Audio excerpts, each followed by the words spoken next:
और बड़ी खबर सामने आ रही है महाराष्ट्र की सियासत से। भिवंडी के बाद अब महाराष्ट्र की सांगली लोकसभा सीट को लेकर महाविकास आघाड़ी में विवाद और ज्यादा गहरा होता चला जा रहा है। एक तरफ जहां शिवसेना के नेता संजय राउत ने सांगली में अपने उम्मीदवार चंद्रहार पाटिल के समर्थन में प्रचार अभियान शुरू कर दिया है और 3 दिनों तक वो वहां मौजूद रहेंगे, तो वहीं दूसरी तरफ कांग्रेस के कई नेता सांगली सीट पर अपना उम्मीदवार उतारकर फ्रेंडली फाइट करने की मांग को लेकर मल्लिकार्जुन खड़गे और केसी वेणुगोपाल से मिलने दिल्ली पहुंच गए हैं, जहां वो आज उनसे मुलाकात कर सकते हैं। हालांकि सांगली सीट को लेकर कांग्रेस हाईकमान क्या फैसला लेता है, इस पर भी सभी की निगाहें और महाविकास आघाड़ी का भविष्य निर्भर करेगा।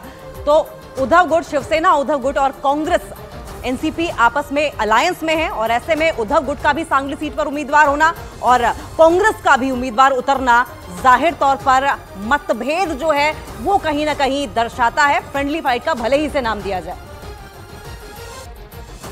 ग्राफिक्स के जरिए समझिए कि दोनों सीटों पर आखिर विवाद क्यों है। सबसे पहले हम सांगली लोकसभा सीट की बात करेंगे। देखिए, सांगली लोकसभा सीट पर बिना सहमति के शिवसेना के उद्धव गुट ने प्रत्याशी घोषित किया है, जिससे कि कांग्रेस नाराज है। सांगली सीट पर 1957 से 2009 तक कांग्रेस पार्टी का कब्जा रहा। हालांकि साल 2014 से यहां बीजेपी का कब्जा हो गया है। वहीं अगर हम दूसरी लोकसभा सीट भिवंडी की बात करें तो भिवंडी में एनसीपी के शरद गुट ने अपना प्रत्याशी घोषित कर दिया और कांग्रेस शरद गुट के इस फैसले से नाराज है। 2009 में इस सीट पर कांग्रेस ने जीत दर्ज की थी। हालांकि अभी इस सीट पर बीजेपी का कब्जा है, यानी कि दोनों ही सीटों की अगर बात करें तो कांग्रेस के हाथ मायूसी लग रही है।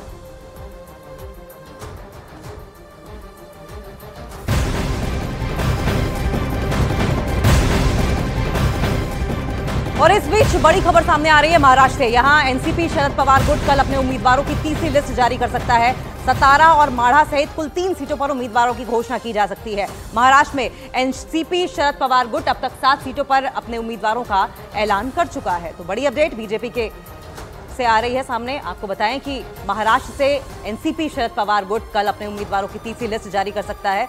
सतारा और माढ़ा सहित कुल 3 सीटों पर उम्मीदवारों की घोषणा की जा सकती है। और वहीं बीजेपी के ज्योतिरादित्य सिंधिया को मध्य प्रदेश की गुना लोकसभा सीट से जीतने से रोकने के लिए दिग्विजय सिंह के बेटे और कांग्रेस नेता जयवर्धन सिंह ने पूरी ताकत झोंक दी है। कांग्रेस ने पिछले महीने जयवर्धन सिंह को गुना लोकसभा सीट का प्रभारी बनाया था, जिसके बाद से उन्होंने गुना में डेरा डाले रखा हुआ है।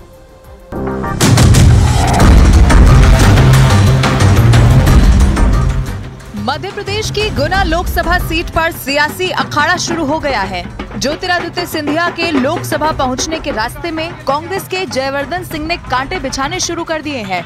ग्वालियर के महाराज और राघोगढ़ के राजा की दुश्मनी पीढ़ियों पुरानी है। दिग्विजय सिंह और सिंधिया जब कांग्रेस में थे तब भी उनके बीच टकराव होता था और अब जब दोनों अलग अलग पार्टियों में हैं तो उनके बीच घमासान बढ़ चुका है और अब दिग्विजय सिंह के बेटे जयवर्धन सिंह और ज्योतिरादित्य सिंधिया में भी तलवारें खिंच चुकी हैं।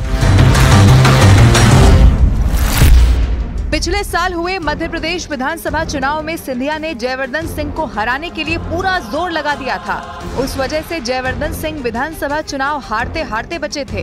2018 में 50,000 वोट से जीतने वाले जयवर्धन सिंह महज 4,000 वोटों से ही जीत पाए थे। जयवर्धन सिंह इसी बात का बदला लेने के लिए सिंधिया के सामने खड़े हो गए।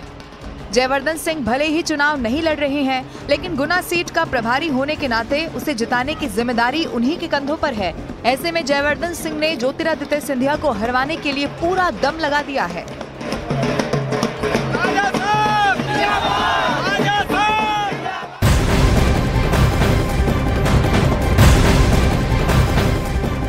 और बात इस वक्त एक और ब्रेकिंग न्यूज की कर लेंगे। आज बीजेपी का 45वां स्थापना दिवस है और बीजेपी 45वां स्थापना दिवस मना रही है। दिल्ली स्थित बीजेपी कार्यालय में पार्टी के स्थापना दिवस पर कार्यक्रम का आयोजन किया गया, जहां पार्टी अध्यक्ष जेपी नड्डा भी शामिल होंगे और पार्टी का झंडा फहराएंगे। इसके साथ ही पार्टी की ओर से देश के सभी पार्टी कार्यालयों पर पार्टी का झंडा फहराए जाने का निर्देश जारी किया गया है। इसके साथ ही आपको बताएं कि कार्यकर्ताओं को अपने घरों पर भी पार्टी का झंडा लगाने के निर्देश दिए गए हैं।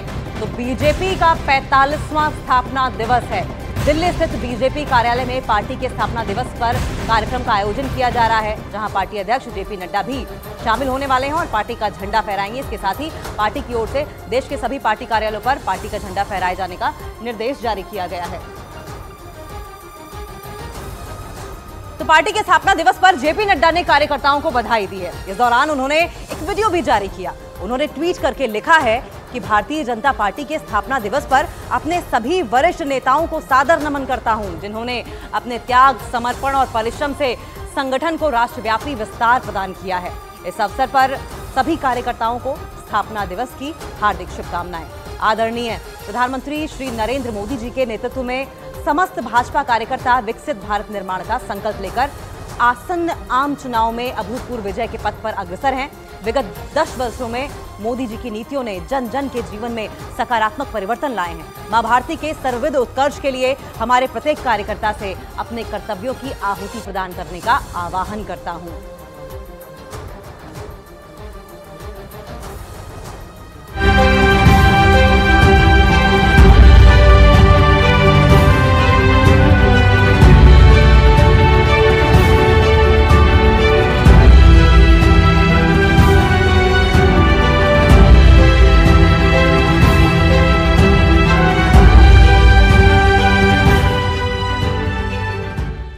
पार्टी के 45वें स्थापना दिवस पर बीजेपी ने बड़ी तैयारी की है और इस बीच केंद्रीय गृह मंत्री अमित शाह ने ट्वीट करके बधाई दी।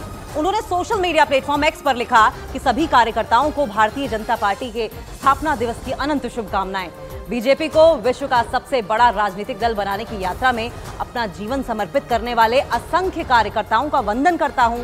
संगठन के प्रति अटूट समर्पण, कार्य के प्रति निष्ठा और राष्ट्र निर्माण के संकल्प के साथ दिन रात लगनशील कार्यकर्ताओं ने भाजपा को करोड़ों देशवासियों की आशा और आकांक्षा का सशक्त माध्यम बनाया है।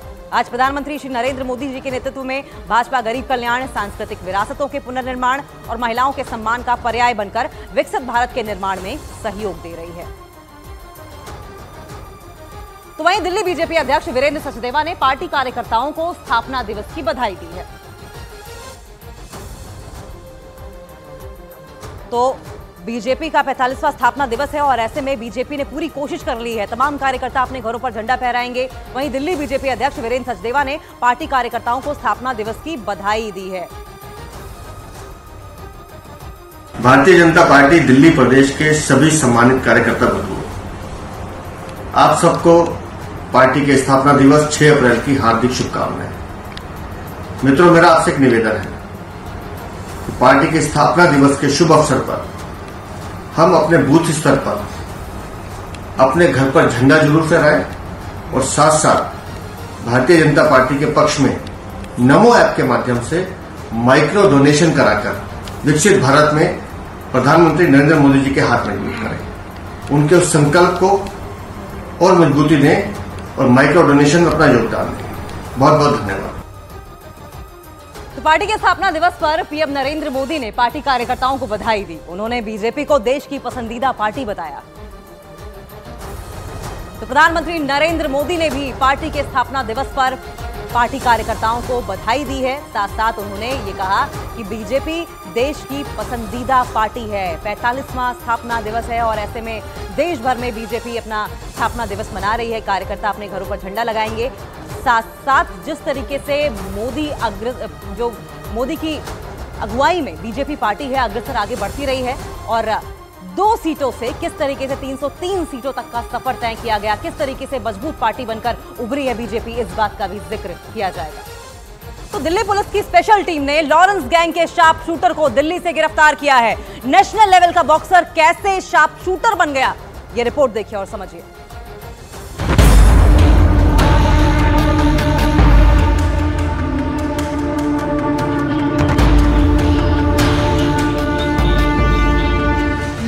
गैंग का शूटर दिल्ली से गिरफ्तार। गैंग के लिए करता था उगाही। नेशनल लेवल का बॉक्सर कैसे बना शार्प शूटर। दिल्ली पुलिस ने राष्ट्रीय स्तर के बॉक्सिंग खिलाड़ी और खतरनाक गैंगस्टर रोहित गोदारा की शार्प शूटर को गिरफ्तार कर लिया है। शार्प शूटर हाशिम बाबा, काला जठेड़ी गैंग और लॉरेंस बिश्नोई जैसे गैंगस्टर्स के गैंग से जुड़ा हुआ था, जिसके खिलाफ कीर्तिनगर और फर्श बाजार में एफआईआर दर्ज होने के बाद पुलिस एक्शन में आई और दिल्ली पुलिस की स्पेशल सेल ने अभिनव वर्मा उर्फ बॉक्सर को रोहिणी से गिरफ्तार कर लिया। पुलिस ने 3 पिस्टल, 1 रिवॉल्वर, 12 कारतूस और 2 स्कूटी भी बरामद की।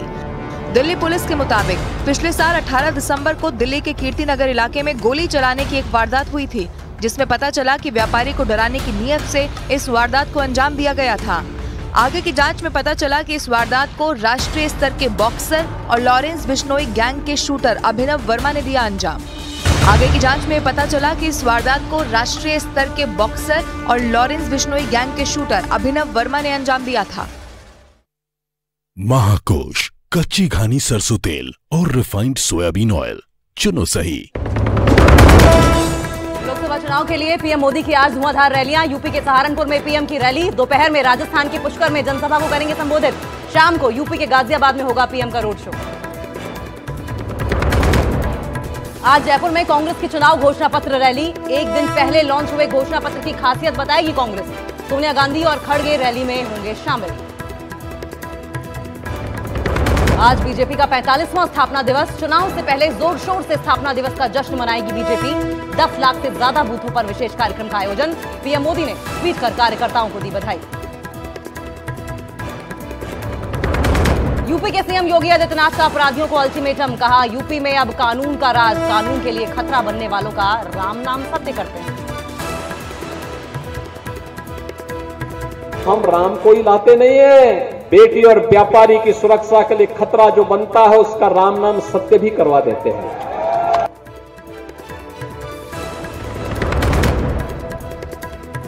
ब्रिटिश अखबार गार्डियन के आरोपों को रक्षा मंत्री राजनाथ सिंह ने किया खारिज। बोले, पाकिस्तानी आतंकियों को घर में घुसकर मारेंगे। न्यूज 18 के editor in chief Rahul Joshi के साथ देखिए सुपर एक्सक्लूसिव इंटरव्यू 9:40 पर।